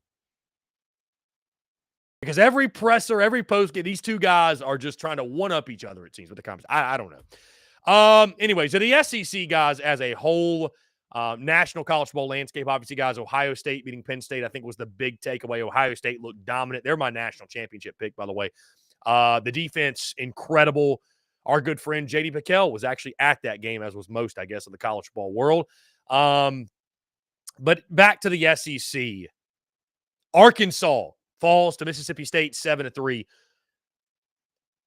I mean, Sam Pittman did, I think, what he had to do, right? And you think about it, guys, you lose 7-3 to Mississippi State. This is a State team that did not have Will Rogers. And credit Mike Wright, by the way. Credit Mike Wright for stepping in, being a steady hand, playing well, good enough, right? 8 for 12 for 85 yards passing, but he was their leading ball carrier, 11 for 60 yards, 5.5 yards per carry. Woody Marks, only 2.5 yards per carry, 17 for 42. But when you watched Arkansas, we talked about it all week. Game they have to win, right? This wasn't a game necessarily, at the top of anyone's radar, and I think the play on the field showed why. But it was a game for Sam Pittman and the Arkansas program they had to win. And listen, it's easy to sit here from afar and say, come on, Arkansas fans, just buckle in with Sam Pittman and hold hands and sing Kumbaya, and it'll all be fine because he's a hog at heart. Bro, winning and losing a game like this trumps all that nonsense I just said. There's nothing bigger than winning and losing. And so after losing a game like that, the way in which you did, Sam Pittman did all he could do, which was fire Dan Enos. The decision to hire Dan Enos was questionable, right? The transition from what Kendall Briles was doing to this more pro-style type of attack, more of a balanced type attack. Could KJ Jefferson run it? The answer was a resounding no. And it's a shame because I tell you, we talk about how Marcus Satterfield ruined Spencer Rattler. Dan Enos ruined KJ Jefferson. Ruined him. And so Arkansas now going into bye week, they'll look to implement new things on the offensive scheme, change things up. They got a massive, massive stretch of games incoming. Because I said it Saturday, I thought the Sam Pittman era should be over. I think it will be over. Based off what I've seen, based off hog folks that I've talked to, it's sounding like there's still a glimmer of hope that maybe now with the firing of Dan Enos, they turn it around. It's one of those things, right, guys? I mean, hey, there's nothing better for a head coach to have than a good excuse. Every head coach needs a good excuse, right? And so firing your OC is that excuse, is that scapegoat, right? Well, he sucked. That's why we sucked. He sucked. What a convenience. He sucked. So I don't know, man. I just – do I think Arkansas, their best bets to lock in with Pittman? Probably so. Same reason that I think it's in the best interest for South Carolina to lock in with Shane Beamer. But similar to South Carolina, I think one of the great reasons is when you look at Arkansas, it's like, I mean, you're a program that doesn't have a lot of great history and tradition anyways, right? There isn't an expectation of winning 10 games a year. It's not like Arkansas's got some proud history and tradition they're trying to uphold and they're trying to win national titles. And I don't say that disrespectfully, but it was a mess when he took over. It was a mess. And I just don't know who you're going to get at Arkansas that's going to be a better fit for your school than Sam Pittman is. Now, with that being said, guys, I'm kind of coming to the realization myself that, like, because we've had this conversation, how long should a coach get in the transfer portal and NIL era? I think 5 years, guys. Like, I don't think coaches should get longer than 5 years. I think you look at where you're at in year 5. Like, once you get to year 5, into year 5, like, you kind of know what you are. Like, you know what you have. It's very unlikely that a head coach is a middling head coach for 5 years is just kind of average, maybe slightly above average. It's very unlikely that head coach turns into a superstar. Not in this day and age. Not with the portal. Not with NIL. It just doesn't take that much time anymore. So I think Arkansas, now he's got to win some games down the stretch, but I think their best bet, lock in with Pittman for the rest of this season. Don't let it go completely off the rails. Go back out, though. Find an OC that's worth a damn. And then I think year 5. I think year 5 is when it'll be put up or shut up. It'll be scorching hot seat going into the season. Whether Pittman's got to win 7, he's got to win 8, maybe he's got to win 9. I don't know. But I think you give him one more year. I think you more than likely you give him one more year. That is, unless things just go completely south the rest of the season. So, you think the Gamecocks fan base is reeling? Folks in Fayetteville are saying, hold my beer for the way things are going this year. To Tuscaloosa, guys, Alabama takes down Tennessee 34-20. It was looking like for a second Tennessee was going to make it back-to-back wins. Had a 20-7 lead at halftime. How about Bama, though? Outscores the Volunteers 27-0. 27-0 in the second half. Bama went on a 34-0 run in that game. So, you're seeing a lot of Tennessee fans saying, oh, it was the refs, blame the... And, dude, SEC refs stink. We know that. But, bro, you got outscored 34-0 from the second quarter on. Like, Bama imposed their will. It was like Bama they flipped a switch, which we've seen Bama do before. I thought Joe Milton, guys, though, was solid in this game, 28-41, 271, 2 touchdowns. Jalen Milroe, one bad interception, but other than that was solid. Tennessee just not able to run the football, guys, like we thought they may be able to. That front 7 of Bama was fantastic.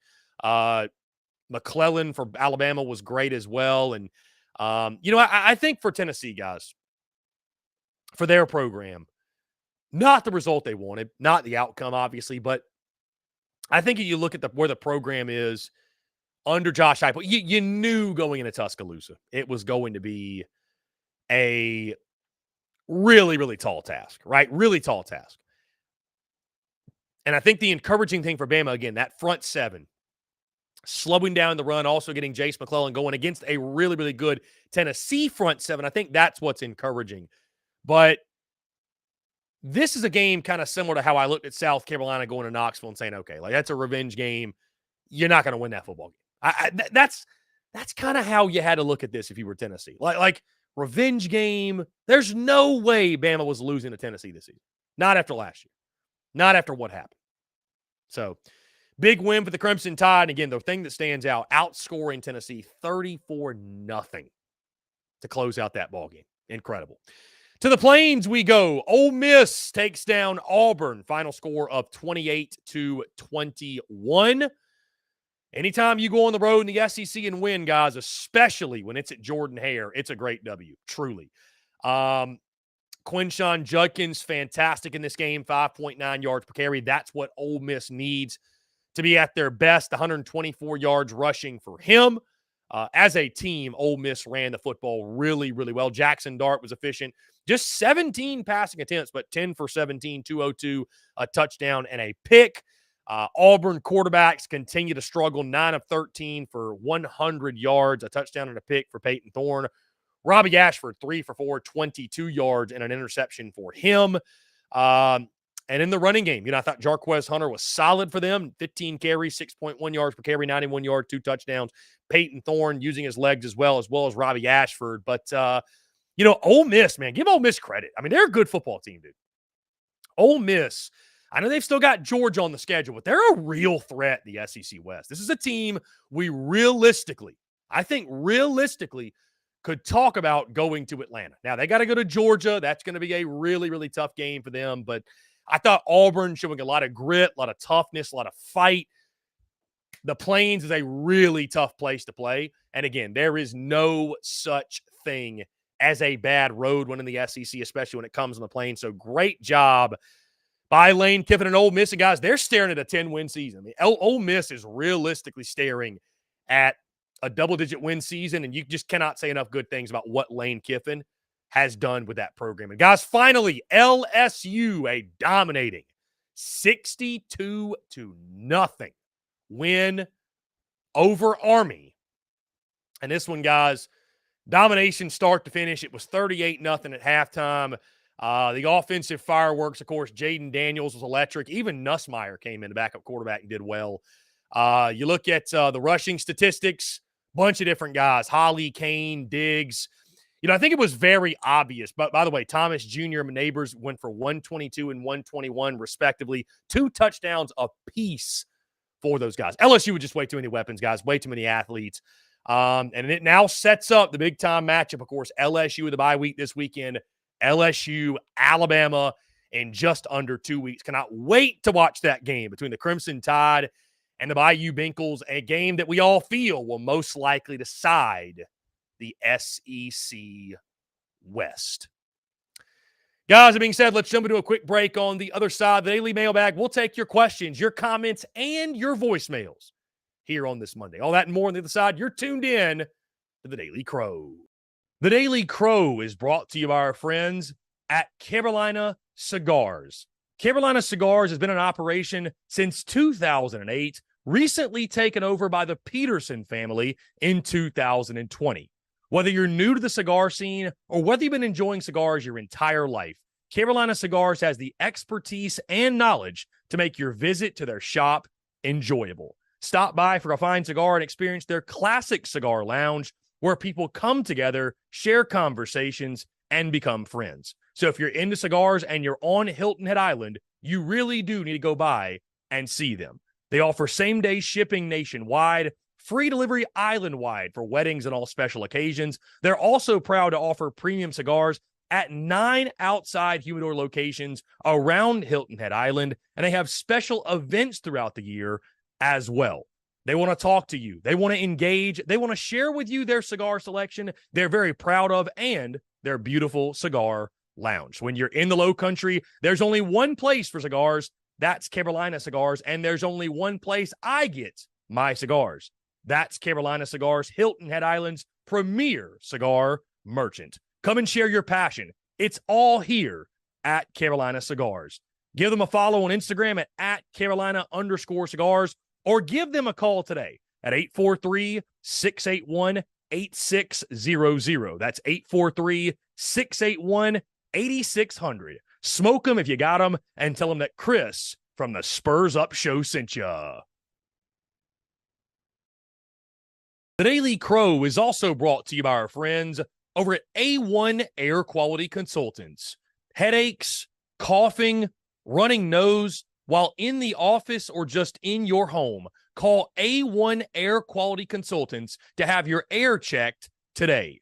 From Columbia to Asheville, Anderson to Charlotte, they are your breath of fresh air for all of your air quality needs.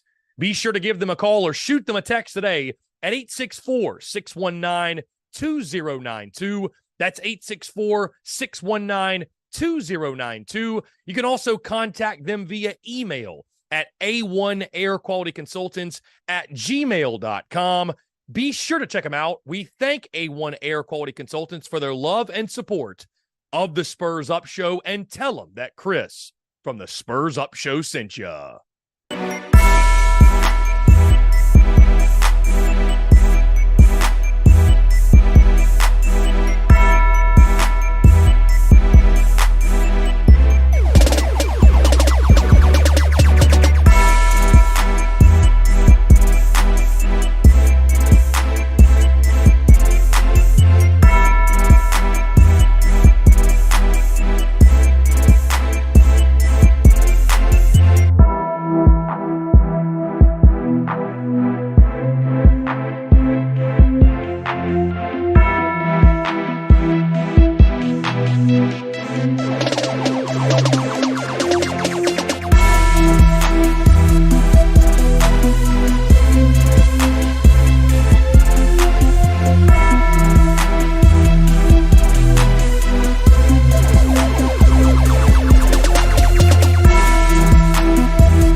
Muscle Dougie Ho.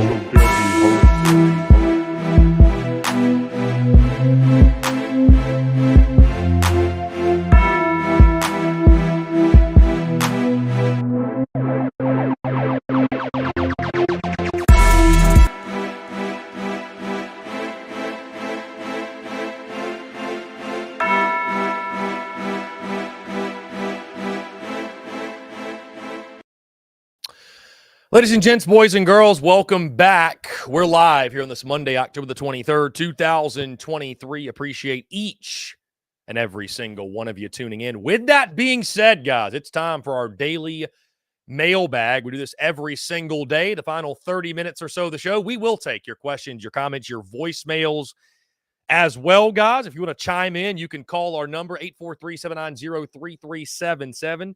Leave us a voicemail, and we'll play that on the air. Also, we'll take your text. So if you'd like to text that number as well, guys, that's a great way to make your questions stand out. Somebody texted in Saturday, Beamer ball to the moon. Also, if you're in the Big Cock Club Discord, head over to the TDC Questions channel. You can leave us questions there, and we will take those, guys. In case you missed it, Jacksonville State in a couple of weeks has been announced for a noon kickoff at Williams-Brice Stadium, a noon kick on ESPNU, which unfortunately is not surprising when you factor in just what South Carolina is as a football team and where this season is going. So I wonder, what is the attendance going to be at that game? My God, dude. I mean, think about it. If you lose to A&M and then you come back home on a 4-game losing streak, noon kickoff against Jacksonville State, there may not be 50,000 people in there. And I could be dead wrong. Gamecock Nation could surprise me and pack it out, and it's a sellout. Maybe so, but I mean, losing takes its toll, folks. That's all I'm saying. Losing takes its toll. Okay, guys. Again, 843-790-3377. Let's get into your questions here in our daily mailbag. Bruce said, Chris, how's it going, bro? Rough weekend. Hope next weekend is better. I hope so as well. I really do. Arthur Bear, what's up with all the injuries? Does Luke Day need to be evaluated? Does Luke Day need to be evaluated? As I drop the mouse here, does Luke Day need to be evaluated? I don't know. The injuries are crazy. The injuries are disturbing. Dude, you look at the injury report. Xavier Legette, Tree Babalade, Trovon Bowe now. You got key. You're not going to have a football team to field by season's end. Let's see. Gatlin Smith. Do you think Loggins will try to bring in a DC he worked with in the NFL? Well, Gatlin, that's Shane Beamer's decision, not Dabble Loggins. Dabble Loggins is not the head football coach. Buck Thomas, best word to describe the season. Sloppy. Best word to describe the season. Sloppy is one, Buck, for sure. The best word for me to describe the season, I just say disappointing. I just flat out disappointing, man. Just really, really, really tough to stomach. That's the only way I can describe it. Just really, really tough to stomach. It just disgusting, pitiful, ugly. So let's see. Edmund, the question is, has Beamer's overachieving finally bit him in the ass? A victim of his own success. You win 8 last year and beat a pair of top 10 teams. And guys, fans just don't understand why are we not beating these teams? Like what's going on? Why are you not winning 9 this year or 10? It's, he is a victim. But even, Edmund, though, like you say that, but like even if you'd have won 6 last year, even if you'd have won 6, let's say you lose to Tennessee and Clemson, you go 6-6, and the season was disappointing, and you come into this season with more tempered expectations. Like, don't you feel like by the middle of year 3, it should look better than it does? And like I said, guys, tomorrow, we're going to, one of our segments tomorrow, I've already decided, is just kind of an honest evaluation of where this program is in year 3, my full thoughts on it, just kind of where I stand on what South Carolina football is right now. But shouldn't it look better? Especially when you have the most talented quarterback you've ever had on your campus. Shouldn't it look better than this? It's inexcusable, man. It's just flat out inexcusable. It's flat out inexcusable. It's just, I don't know. Let's see. Rolling back through your questions here. Again, if you're in the Big Hot Club, TDC Questions channel is the way to go. Gavin says, if we can get healthy, we'll win out, even with the poor defense. I don't think there are many other coaching staffs that can compete in the SEC with what we have now.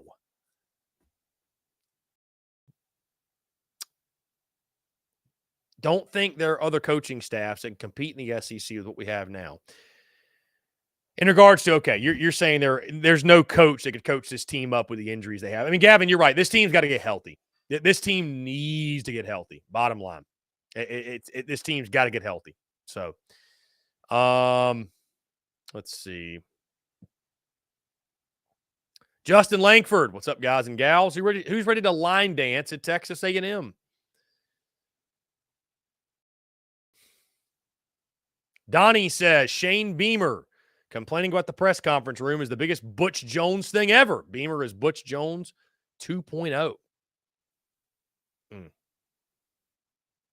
Todd Smith, I was at the game this weekend and very surprised on how few Gamecock fans were there. But it was absolutely the worst game I believe I've ever been to in my life. Todd, I think you just answered your own question, my friend. At this point, guys, I'll say this. At this point, and I've said this many times, but guys, if you're a Gamecock fan, sinking a bunch of money into traveling around and following Gamecocks football on the road with their road struggles, I salute you. I mean, you should get a medal or something, like truly, because this program has proved to you they don't win on the road. They're not very good on the road. So I salute you. I really, really salute you. Curtis Scholl says this. Beamer's team isn't even competitive. Stop wasting time and fire him this year. Wow. Are there others that agree with that? Curtis, I think firing Shane Beamer right now would be a massive, massive mistake. Here's the way I look at it, guys. You have to give Shane Beamer the opportunity to learn from mistakes and grow and evolve and make changes. Give him the opportunity to fire Clayton White, to fire Montario Hardesty, to change some things within the coaching staff. Justin, here's a positive. One game closer to the end of this pathetic, lackluster season. Mars Standing says, can someone tell me when Mizzou joined the SEC?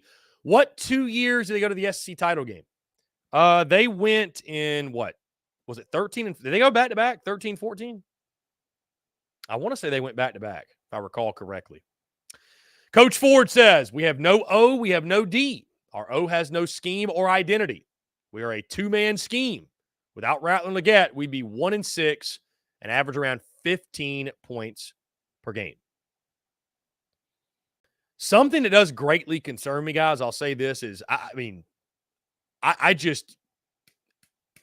it's a miracle Spencer Rattler has not gotten injured. It's a miracle. It's a flat-out miracle because he took some shots against Mizzou. Blindside shots, like constantly under duress. And I will say to Coach Ford's point, I wonder, listen, if Xavier Leggett, fingers crossed, it's nothing that keeps him out for a long period of time. But this offense doesn't stand a chance, man. If you don't have Leggett, you're asking Spencer Rattler to perform miracles, truly. You're asking Spencer Rattler to perform miracles. And I don't know how much more you can ask of him. I really don't. Bruce says, Kai's punts looked like me sculling irons on the golf course. Bruce says, play calling is so bad on the road. There is a noticeable difference on the road. Justin Martin says, Chris, Shane Beamer is going to be on the hot seat next season.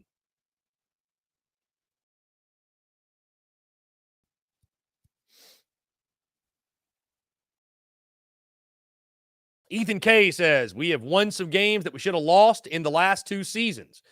This year, we've lost some games we should have won. Is this season a fluke, or were the last 2 a fluke? Ethan, let me ask you this, Ethan. Which games has South Carolina lost that they should have won? Florida, I'll give you. But at the same time, Florida, you had a 10-point lead, and you were at home, and you lost that football game. You shouldn't have won. You lost. But, if you want to say Florida, is that a game that first 2 years the ball has bounced South Carolina's way? I'll give you that. But, outside of that, Ethan K., UNC was pure domination. Georgia, pure domination in the second half, right? You shouldn't have won that football game. They dominated you in the second half. Tennessee shouldn't have won that football game. They dominated you. And then Mizzou. So, I'll give you Florida, Ethan. I'll give you Florida. But you're still sitting at 3-4 in that case.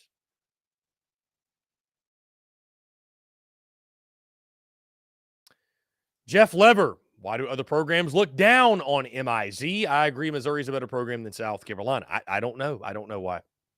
I do not know why. Arthur Bear, partially is Muschamp's fault. He didn't recruit well at that position. Beamer's been playing catch up. I mean, look at last year, veteran line, but they still sucked all Muschamp recruits. I guess we're blaming Muschamp now.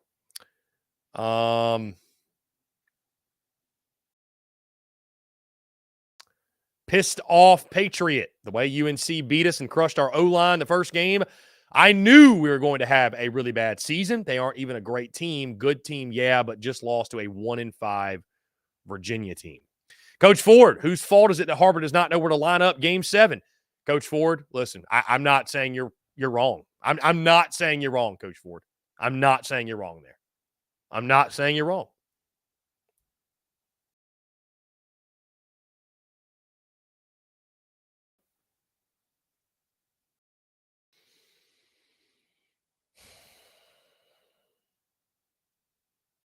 Anyways, guys, 843-790-3377. We got tons of questions. Tons of questions here. Blaine Lee says Shane Beamer needs to drop his nuts.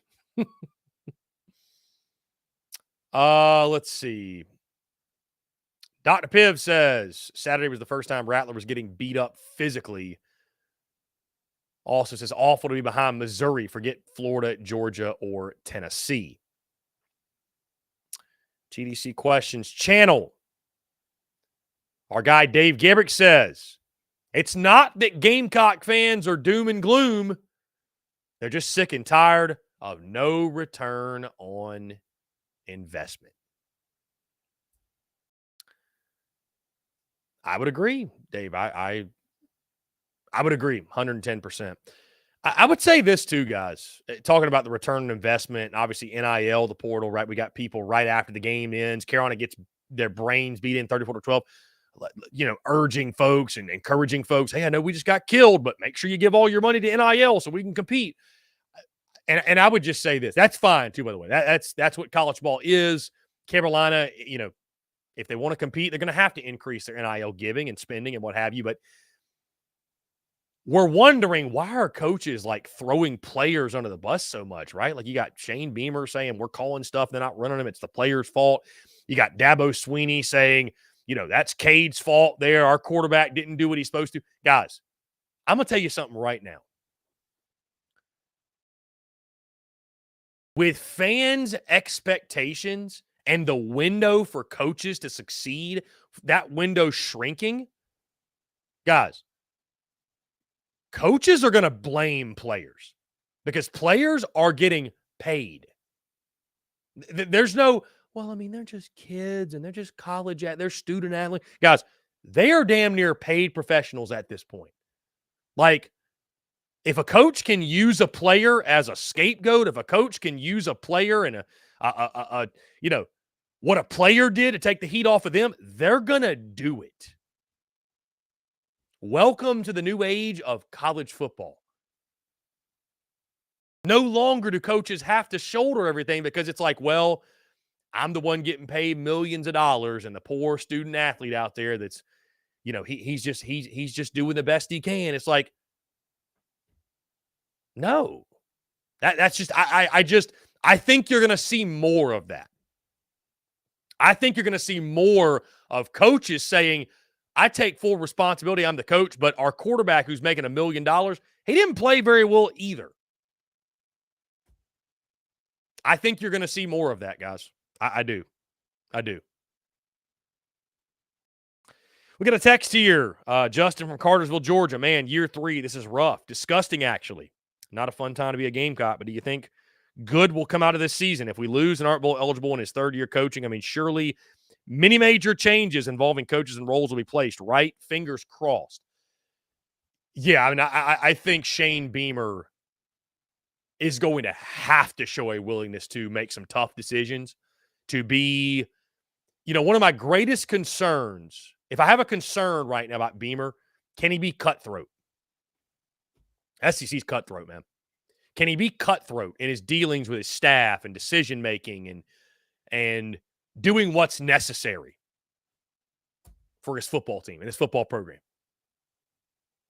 Can he be cutthroat? Right? That whole loyalty thing and above all else, love your brother. If you ain't winning football games, nobody gives a damn. Above all else, win. That's it. That's all you're judged on. So he'll have some tough decisions to make. But I mean, guys, I'm going to go on record right now and just say that Carolina could win their, they could win their last 4 in a row, get the bowl eligibility. This season's a colossal failure. It is. It is. Flat out, point blank, end of discussion.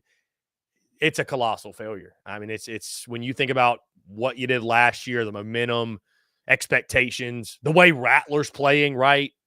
M Cold Outdoor says it's just sad to be playing ball like this, the most talented quarterback we've ever had. The reason the injuries are a big deal is that we have zero depth in any position. That's solely on Beamer.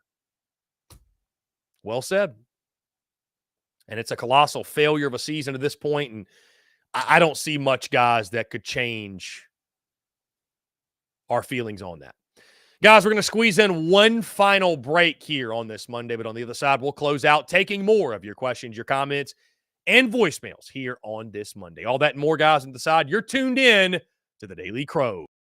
The Daily Crow is brought to you by our friends at Carolina Cigars. Carolina Cigars has been in operation since 2008, recently taken over by the Peterson family in 2020. Whether you're new to the cigar scene or whether you've been enjoying cigars your entire life, Carolina Cigars has the expertise and knowledge to make your visit to their shop enjoyable. Stop by for a fine cigar and experience their classic cigar lounge where people come together, share conversations, and become friends. So if you're into cigars and you're on Hilton Head Island, you really do need to go by and see them. They offer same-day shipping nationwide, free delivery island-wide for weddings and all special occasions. They're also proud to offer premium cigars at 9 outside humidor locations around Hilton Head Island, and they have special events throughout the year as well. They want to talk to you. They want to engage. They want to share with you their cigar selection they're very proud of and their beautiful cigar lounge. When you're in the Low Country, there's only one place for cigars. That's Carolina Cigars, and there's only one place I get my cigars. That's Carolina Cigars, Hilton Head Island's premier cigar merchant. Come and share your passion. It's all here at Carolina Cigars. Give them a follow on Instagram at Carolina_cigars, or give them a call today at 843-681-8600. That's 843-681-8600. Smoke them if you got them, and tell them that Chris from the Spurs Up Show sent ya. The Daily Crow is also brought to you by our friends over at A1 Air Quality Consultants. Headaches, coughing, running nose while in the office or just in your home, call A1 Air Quality Consultants to have your air checked today. From Columbia to Asheville, Anderson to Charlotte, they are your breath of fresh air for all of your air quality needs. Be sure to give them a call or shoot them a text today at 864-619-2092. That's 864-619-2092. You can also contact them via email at a1airqualityconsultants@gmail.com. Be sure to check them out. We thank A1 Air Quality Consultants for their love and support of the Spurs Up Show, and tell them that Chris from the Spurs Up Show sent ya.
That's your Dougie, ho.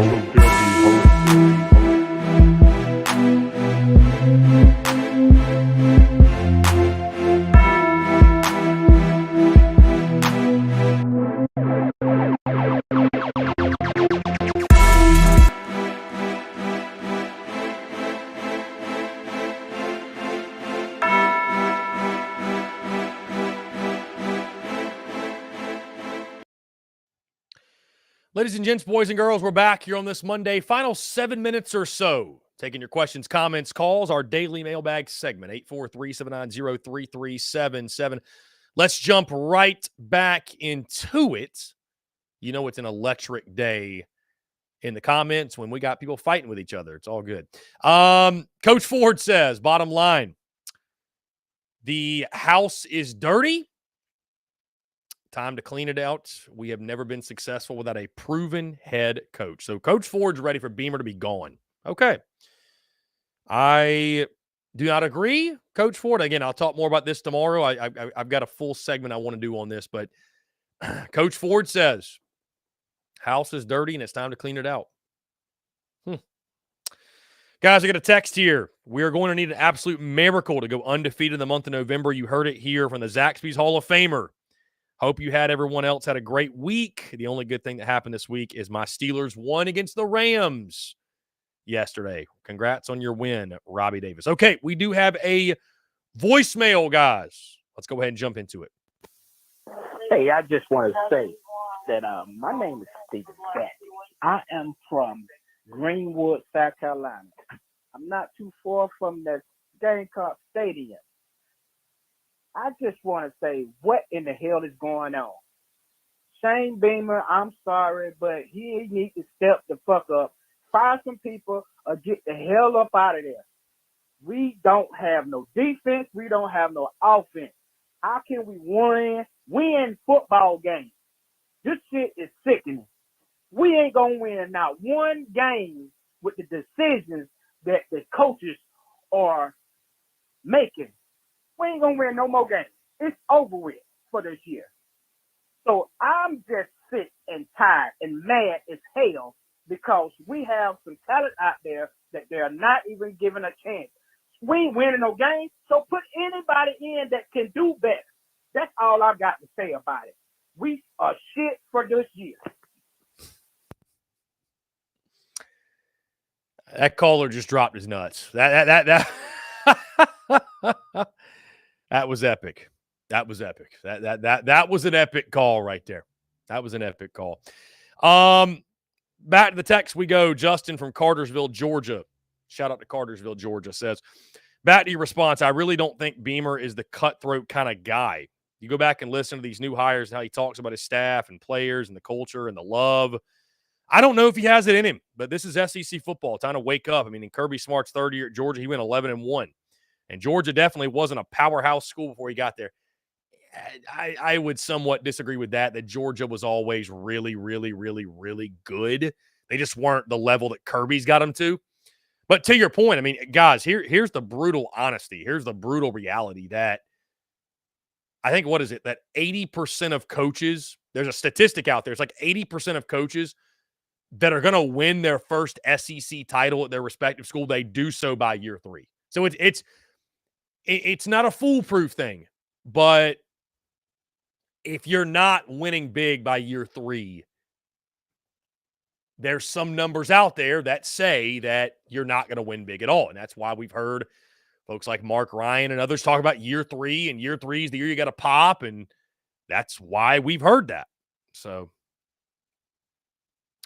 guys, got another text here. The intensity our defense played with during the Spurrier era compared to the lackluster effort we have now is night and day. That tells me it's a coaching problem mixed with some entitled recruits. Bryce Chastain says there's a saying that nice guys finish last. Nice guys finish last. Steve Austin, it took Spurrier 6 years because he didn't have the portal. Steve, here's the thing, too. Like, you can't compare Steve Spurrier's tenure, and you can't compare it to, like, current day. Again, because like you mentioned, there was no transfer portal. There was no NIL. And also, Spurrier was trying to do things that had never been done before. Now you know it can be done. It's proven it can be done, right? So I just can't really compare the two. And also, Steve Spurrier was a guy because of his name, because of what he had done, national championship winning head coach. Like, Steve Spurrier was getting as long as he wanted to try to figure it out. I don't think that means that every coach should get as long as they want. And I'm certainly not sitting here telling you guys, well, it's time to look at Shane Beamer. And no. You've got to let Beamer build. Like, you look at what they're doing in recruiting. You've laid the foundation. And I said this on social media. I'll say it yet again. I think Beamer gets till 2025 no matter what. I think till 2025 no matter what. No matter what. At the end of 2025, year 5 of his tenure, I think that's when you really, depending on what's happened, you look at it and say, okay, where are we? Like what are we? What are we as a program? We got a Mizzou fan in here. Wild Things Fishing Channel, Mizzou. I hear you. Congrats. Congrats, man. Mizzou kicked Carolina's ass. Steve Austin says, this isn't the old days. You shouldn't have to wait 3 to 5 years to get the personnel you want on the field. There is something called the portal. And at this point, Beamer owns all responsibility. Andrew the textbook says, the harsh reality is this. South Carolina is still recovering from the Muschamp years. That is why South Carolina is struggling, and that is a fact. Gamecock Nation does not want to accept that, but must. Do y'all agree? Do you put a lot of blame onto Will Muschamp for this? Andrew the textbook, I struggle to do that in year 3 of Shane Beamer, man. I just, you've had 3 years to build your roster. I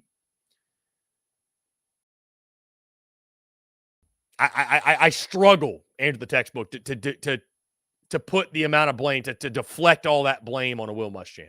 As much as I'm not a Will Muschamp guy.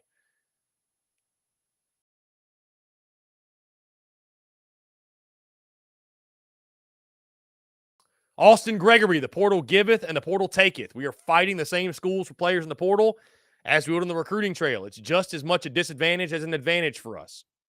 I agree 100%, Austin. I agree 100%. Yeah. I mean, guys, you can argue, and we'll close out the show with this. You can argue that because of NIL and like portals opened up, like many of us looked at it as like, man, that's just another way. That's just another way for South Carolina to compete and win big. Guys, I could argue it's another hurdle. It's another hurdle for South Carolina to overcome. That's at least how it feels at this point. Bruce says, Beamer went to the offseason thinking Joyner was good enough to be our RB1. Our O-line was good enough and thinking D could create turnovers. So foolish. Jeff Gullidge, I blame last year's lack of attacking the portal as the failure for this year. Jacob E. Beamer needs to have a massive portal haul to reset the roster. I would agree 110%, Jacob E. This portal cycle will be massive for Shane Beamer. Ruination says, wonder where we would be if Chadwell got the job 3 years ago. Sheesh, we're having those conversations, Ruination. Finally, Ethan K. What will it take next season for fans to trust in Beamer once again? Winning. Flat out winning. Guys, we're going to squeeze in this one last voicemail. Somebody called in and left us a voicemail. So without further ado, we'll get into this and then we'll close out the show. Thank you all so much for engaging so much today. Here we go. Hey, Chris. This is Steven from South Carolina again. Gamecock Nation, Greenwood. I'm watching your show. I'm going to say this.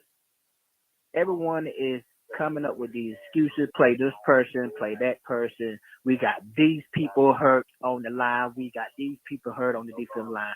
I'm going to be honest. Ain't nobody stepping up and playing no damn football. The coaches ain't coaching. The players ain't playing. we just need to recruit and get some good players in there that want to play. The offensive line right now, even the ones that are hurt, I'm going to say this, they are straight pussy. They take a leg and go on the side bench and whine like some little bitches.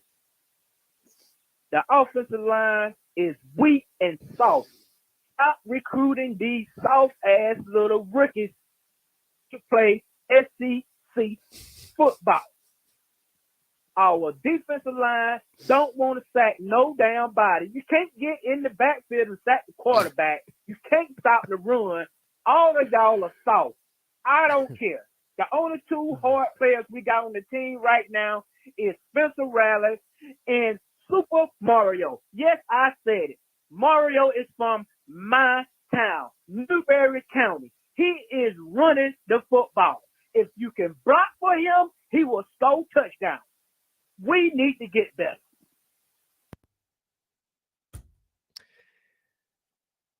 What a better way. No better way to end the show than that with Steven. Steven, just bringing the heat, man. Steven, appreciate you. Thank you. Call in more, Steven. Steven's the caller. Steven's the caller that we need. Oh, my. Okay, we're going to close it out with that, guys. Hey, listen, thank you all so much, truly. In a time where, South Carolina's lost 3 in a row, we're down, we're out, it's Therapy Monday. I really do appreciate this, guys, because you bring great perspective, you bring the heat, you bring the energy, you bring the commentary, and I cannot say thank you all enough for that, truly. From the voicemails to the comments to the questions to the texts to the Big Cock Club Discord, man. Thank you all so much. Be sure, guys, if you're on YouTube, you hit that subscribe button on YouTube, hit that bell icon so you get notifications when we go live, when we drop new video content as well.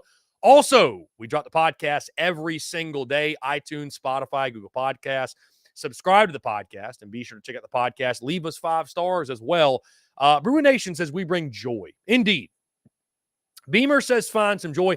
I find joy from you all, your comments and your questions and all that good stuff. So, again, guys, thank you all so much. Stay tuned to all the content bleeding out of the eyeballs. Appreciate you all tuning in.